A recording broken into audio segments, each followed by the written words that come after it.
Hello বন্ধুরা, তো কেমন আছেন সবাই? নিশ্চয়ই সবাই খুব ভালো আছেন। আমিও ভালো আছি। আজকে অক্টাটেকের এই নতুন এপিসোডে আপনাদের জন্য আমি নিয়ে এসেছি আহ, পুরাতন মডেলের একটা মোবাইলের ভিডিও। এটা হচ্ছে রিয়েলমি 1। রিয়েলমির প্রথম সারির মোবাইল এটা, যেটার গ্লাসটা ভেঙে গেছে। আপনারা দেখতেই পারতেছেন ডান পাশে গ্লাসটা অনেকটা ভেঙে গেছে, কিন্তু টাচে ঠিকঠাক কাজ করতেছে এবং ডিসপ্লেতে কোনো ধরনের কোনো স্পট নাই। এমত অবস্থায় আমরা এটার গ্লাস চেঞ্জ করতে পারি। তো আপনারা দেখতে পারতেছেন যে সামনের ক্যামেরাটা কিন্তু অনেক ব্লার। সামনের ক্যামেরাটা কিন্তু অনেক ব্লার রয়েছে। তো আমরা যখন মোবাইলটা ডিসঅ্যাসেম্বল করব, তখন গ্লাস চেঞ্জের সাথে সাথে আমরা চেষ্টা করব ক্যামেরাটাকেও একটু ডেভেলপ করার। তো বন্ধুরা, চলুন দেখে আসি মোবাইলটার ভাঙা গ্লাসটা আমরা কিভাবে চেঞ্জ করতে পারি। তো ভাঙা গ্লাসটা চেঞ্জ করার জন্য অবশ্যই আমাদের মোবাইলটাকে সর্বপ্রথম ডিসঅ্যাসেম্বল করে নিতে হবে। এই কারণে আমরা সিম ট্রেটা খুলে নিলাম। সিম ট্রেটা খুলে নেওয়ার পরে মোবাইলের যে ব্যাকশেল আছে, এই ব্যাকশেলটা আমরা একটা ওপেনারের সাহায্যে খুব সুন্দরভাবে খুলে নিচ্ছি। বন্ধুরা, আপনারা দেখতেই পারতেছেন ওপেনারের সাহায্যে কিন্তু আমি আস্তে আস্তে টুকটুক করে ব্যাকশেলটা সুন্দরভাবে খুলে নিতেছি এবং খুব সুন্দর সহজভাবে কিন্তু ব্যাকশেলটা খুলে যাচ্ছে। ভেতরে একটু নোংরা আছে, তাই আমরা ব্রাশ দিয়ে নোংরাটা পরিষ্কার করে নেওয়ার চেষ্টা করতেছি এবং হাত দিয়ে একটা স্ক্রু ড্রাইভারের সাহায্যে মাদারবোর্ডের উপরে যে শেল আছে, অর্থাৎ যে আপার শেল আছে, আপার শেলটাকে আমরা সুন্দরভাবে খুলে নিতেছি, যাতে মাদারবোর্ডটা আমরা আলাদা করে নিতে পারি এবং ব্যাটারি কানেক্টর সহ ডিসপ্লের কানেক্টর সবগুলো কানেক্টর আমরা ছাড়িয়ে নিতে পারি।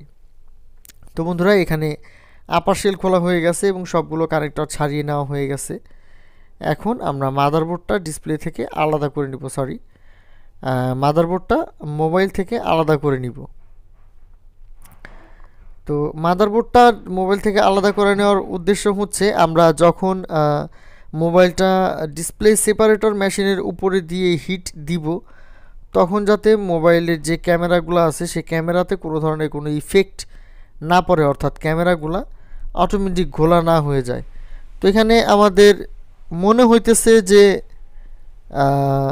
ডিসপ্লেটা ভালো আছে, ডিসপ্লেতে কোনো ধরনের কোনো সমস্যা নাই এবং সুন্দরভাবে আমরা মাদারবোর্ডটা আলাদা করে নিছি। এই কারণে আমরা ডিসপ্লেটা সেপারেট করব এবং ডিসপ্লেটাকে গ্লাসটা আলাদা করব। তো কিছু কিছু ক্ষেত্রে দেখা যায় কি, মোবাইল খোলার পরে আপনার বোঝা যায় যে মাদারবোর্ডে এই লাইন টানা আছে, ওই লাইন টানা আছে, বিভিন্ন লাইন টানা আছে এবং ডিসপ্লেতেও ঝামেলা আছে। ওইসব ডিসপ্লে আসলে সেপারেট করতে বা গ্লাস চেঞ্জ করতে অসুবিধা হয়। এই কারণে আমি কথাগুলো বললাম। তো প্রাথমিক অবস্থায় আমরা যেটা দেখে বুঝতে পারলাম যে মোবাইলটা আসলে এখন পর্যন্ত আনটাচড ছিল, যেটা সর্বপ্রথম আমি খুললাম। এতদিনের পরেও কিন্তু মোবাইলটা বেশ চকচক করতেছে এবং পারফরমেন্স মোটামুটি ভালোই, এবং মোটামুটি পর্যাপ্ত হিট দেওয়ার কারণে ডিসপ্লেটা কিন্তু আপনারা দেখতে পারতেছেন একা একাই খুলে গেছে। আমাকে কিন্তু খুব একটা বাড়তি পরিশ্রম করতে হয় নাই।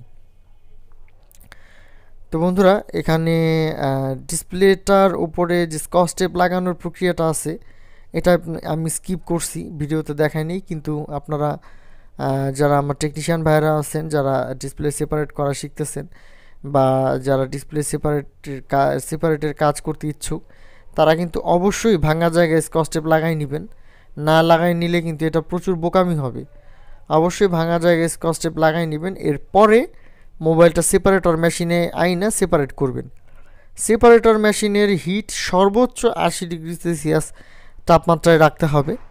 এর উপরে কিন্তু দেওয়া যাবে না, তাহলে কিন্তু ডিসপ্লেতে স্পট পড়ে যাবে। এবং এখানে যে কাটিং ওয়্যারটা আমি ব্যবহার করতেছি, এই কাটিং ওয়্যারটা হচ্ছে 0.04 mm। 0.04 mm এর রিল লাইফের যে কাটিং ওয়্যারটা আছে, সেটা আমি এখানে ব্যবহার করতেছি এবং 80 ডিগ্রি সেলসিয়াস তাপমাত্রায় আমি ডিসপ্লেটা সেপারেট করতেছি। এই তাপমাত্রায় ডিসপ্লেটাকে প্রথমে মোটামুটি মিনিট খানেক রেখে দিতে হবে হিট হওয়ার জন্য। এরপরে আমরা ডিসপ্লেটা কাটা শুরু করতে পারি। তো এখানে কিন্তু আমি ডিসপ্লে কাটার যে প্রসেসিংটা, অর্থাৎ ডিসপ্লে কাটার যে স্পিডটা, সেই স্পিডটা বেশি রাখিনি, যাতে আপনারা বুঝতে পারেন যে অ্যাকুরেট কীভাবে টান দিতে হয়, টানার স্পিডটা আসলে অ্যাকুরেট কীরকম থাকতে হয়, যাতে করে সুন্দরভাবে ডিসপ্লেটা সেপারেট হয়ে আসবে। খুব তাড়াহুড়া করা যাবে না, তাড়াহুড়া করলেই কিন্তু আপনার ডিসপ্লেটার পোলারাইজার পেপার কেটে যেতে পারে, সুতা ছিঁড়ে যেতে পারে। ওয়্যার ছিঁড়ে যাওয়া আসলে কোনো ম্যাটার করে না, ম্যাটার করে হচ্ছে আপনার পোলারাইজার পেপারটা কেটে যাওয়া। পোলারাইজার পেপারটা যাতে কোনোভাবে না কাটে সেদিকে আমাদের লক্ষ্য রাখতে হবে, তাতে একটু দেরি হইলেও কিন্তু কোনো অসুবিধা নাই। বন্ধুরা, আপনারা লক্ষ্য করতে পারতেছেন যে আমি কিন্তু অনেক সময় নিয়ে কাটতেছি। হ্যাঁ বন্ধুরা, এইভাবেই সময় নিয়ে কাটতে হবে আপনাকেও, যদি আপনি কাজ সুন্দরভাবে করতে চান। এইভাবে সময় নিয়ে সুন্দরভাবে আস্তে আস্তে কাটলে কিন্তু তবেই একটা ডিসপ্লে খুব সুন্দরভাবে সাকসেসফুলি কেটে বের হয়ে আসবে, পোলারাইজার পেপার কাটা ছাড়া। আর পোলারাইজার পেপার একবার কেটে গেলে আগের যে কালারটা, ডিসপ্লের যেই অরিজিনাল কালারটা, সেটা কিন্তু আর পাওয়া যায় না। তো বন্ধুরা, এখানে আপনারা দেখতে পারতেছেন যে আমি কিন্তু ডিসপ্লেটা ভাঙা গ্লাস থেকে খুব সুন্দরভাবে আলাদা করে নিতে পেরেছি। পোলারাইজার পেপার কিন্তু এখানে কাটে নাই। তো আপনারা যখন ডিসপ্লেটা সেপারেট করবেন, ঠিক একইভাবে সেপারেট করলে আপনাদের সাকসেস রেট কিন্তু অনেক বেড়ে যাবে। আপনাদের সাকসেস রেট অ্যারাউন্ড 80% হবে। আমি মোটামুটি 95% সাকসেস রেটে কাজ করি, এবং পরবর্তীতে কাজ করতে করতে যখন আপনারা অভ্যস্ত হয়ে যাবেন, তখন অবশ্যই 95%, 97%, 90% সাকসেস রেটে চলে যাবেন, এবং ডিসপ্লে নষ্ট হওয়ার সম্ভাবনা কিন্তু খুবই কম থাকবে, সহজে কিন্তু নষ্ট হবে না। তো এখানে ডিসপ্লের ওপরে যে বাড়তি আঠাটুকু আছে, সেই আঠাটুকু আমরা একটা মোটরের সাহায্যে সুন্দরভাবে পরিষ্কার করে নিতেছি। বন্ধুরা, আপনারা দেখতে পারতেছেন যে সুন্দরভাবে পরিষ্কার করে নিতেছি।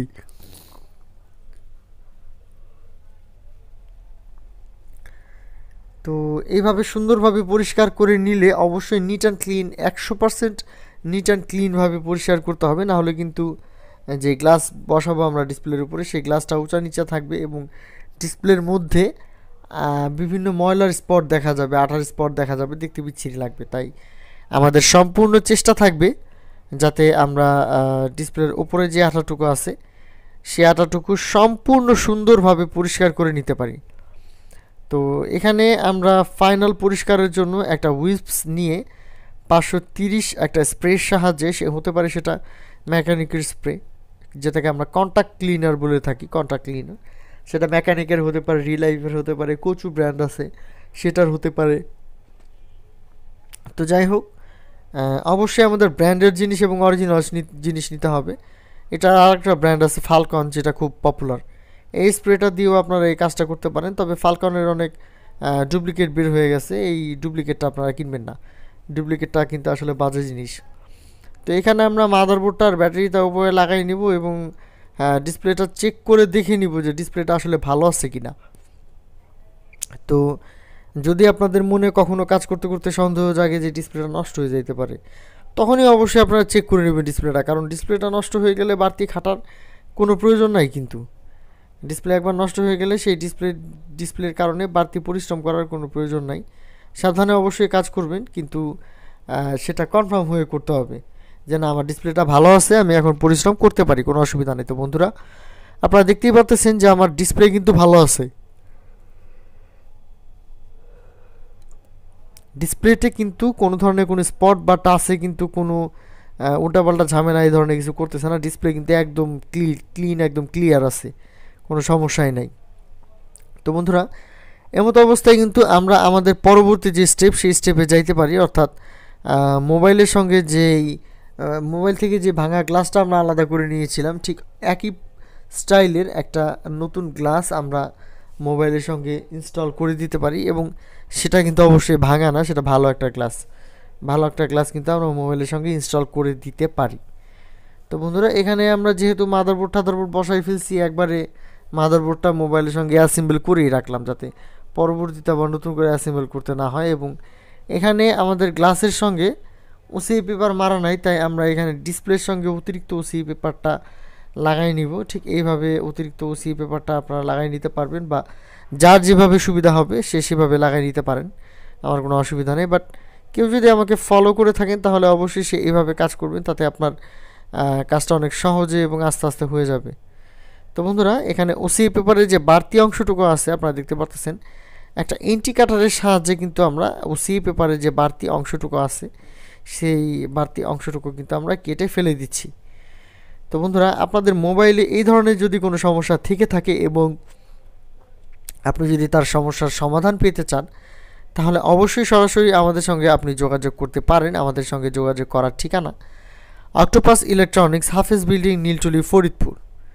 যদি আপনি ফরিদপুরের বাইরে অবস্থান করে থাকেন, তাহলে অবশ্যই আপনি আমাদের সঙ্গে ফেসবুকের মাধ্যমে যোগাযোগ করতে পারেন। আমাদের ফেসবুকের ঠিকানা ডেসক্রিপশনে দেওয়া আছে, সেই ডেসক্রিপশনের লিঙ্কের সাহায্যে ফেসবুকের মাধ্যমে আপনারা আমাদের সঙ্গে যোগাযোগ করতে পারেন। এবং এই ভিডিও সম্পর্কিত কোনো তথ্য জানার থাকলে বা কোনো তথ্য দেওয়ার থাকলে আপনি অবশ্যই তা আমাদের নিচে কমেন্ট বক্সের মাধ্যমে আমাদেরকে জানাতে পারেন। আমি অবশ্যই তার উত্তর দেওয়ার চেষ্টা করব। আমি প্রত্যেকটা কমেন্টেরই রিপ্লাই দেওয়ার চেষ্টা করি।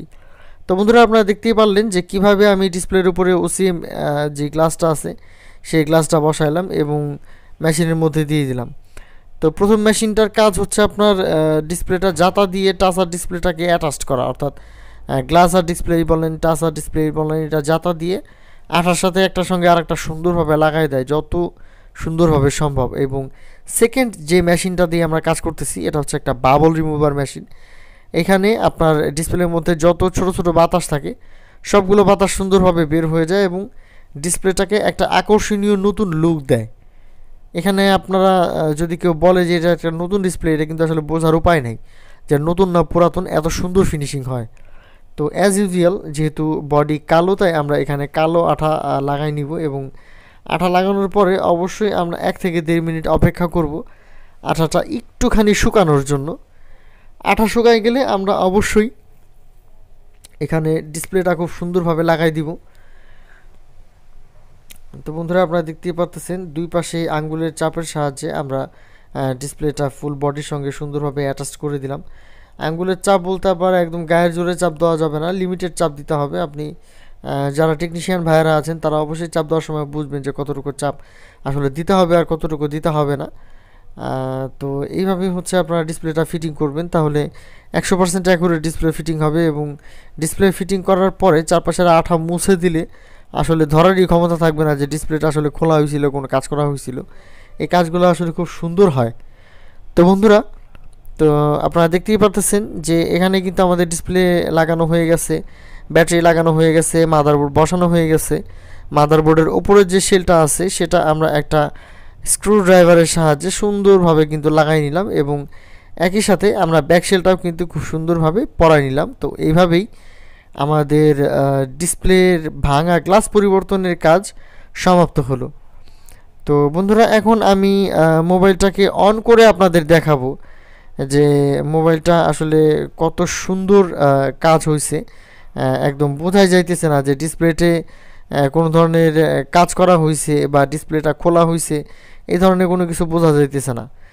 তো একদম শেষ ফিনিশিং দেওয়ার জন্য আমরা একটা উইপসে কিছু থিনার নিয়ে চারপাশের যে আঠা আছে সেই আঠাগুলো আমরা সুন্দরভাবে পরিষ্কার করে দিব এবং ফাইনাল ফিনিশিংয়ের জন্য 530 যেই কন্ট্যাক্ট ক্লিনারগুলো আছে, যে কোনো কন্ট্যাক্ট ক্লিনারের সাহায্যে আমরা মোবাইলের ডিসপ্লেটা পরিষ্কার করে নিব। পরিষ্কার করে নেওয়ার পরে বন্ধুরা, আপনাদের ক্যামেরাটা একটু দেখাবো। ক্যামেরা কিন্তু আগের থেকে বেশ ডেভেলপ হয়েছে, আপনারা দেখলে বুঝতে পারবেন। ক্যামেরাগুলো কিন্তু আগের থেকে বেশ ডেভেলপ হয়েছে। তো বন্ধুরা, এখানে আপনি অবশ্যই আমাদের চ্যানেলটিকে সাবস্ক্রাইব করবেন এবং চ্যানেলটিকে সাবস্ক্রাইব করার জন্য আপনাকে ইউটিউবে গিয়ে ইউটিউবের সার্চ বারে যেয়ে লিখতে হবে OCTATEC অক্টাটেক এবং অক্টাটেক নামে যে চ্যানেলটা আসবে সেই চ্যানেল